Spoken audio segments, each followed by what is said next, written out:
finally got to vote in the country of my birth as a full citizen when I was 34 years old. But also voting in that election was my grandmother, who was 91 years old. And my grandmother, I was an election observer, and I was going to be in a rural community monitoring elections. And so there had been a campaign in South Africa leading up to the elections because people were worried that people would be bullied and threatened about their vote, this first free democratic vote. And so there was a whole program around your vote is your secret, that no one will be able to know how you have voted in the booth. So before I went away to be an observer, I went to my grandmother and I said, I'm not going to be here. So you can tell me who you're going to vote for. I just tell me, just whisper in my ear. And she was like, my vote is my secret. And I was like, okay.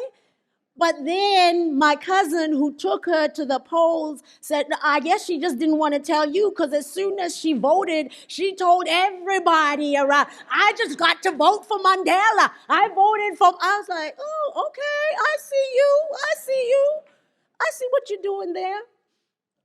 But after that election, she and I were sitting in her bedroom and she said to me, do you remember when you were growing up and you would say, okay, so let me back up a little bit. So in our culture, when the school report comes, when your report card comes, it doesn't end with your parents, right? You take it home, but then you have to take it up and down the street, right? Into all the homes.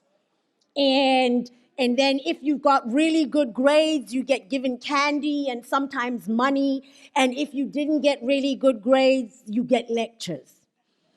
And I got a lot of lectures for some reason. I don't know, somebody was faking my report card. But because I was that child, when people would say, you need to work harder, I would say, why should I strive to do well when apartheid has already determined what I will be allowed to do as a Black woman? That with the Job Reservations Act, that there are jobs that I cannot do that are reserved for white people.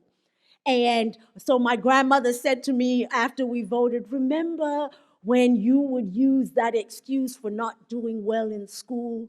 And we would say to you, what you see right now is not the way it is always going to be.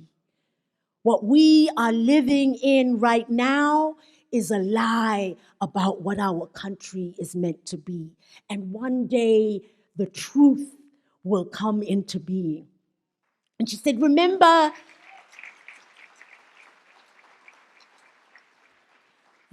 how we used to say that to you. Remember how we used to tell you that we believed you would see a free South Africa in your lifetime. But look at this, my child. It has happened in mine. So she got to vote at 91.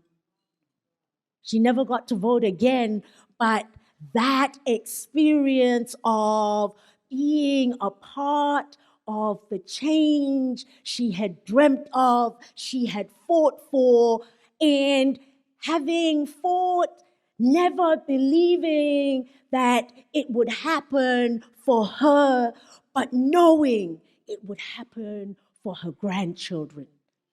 That is what it means to be audacious.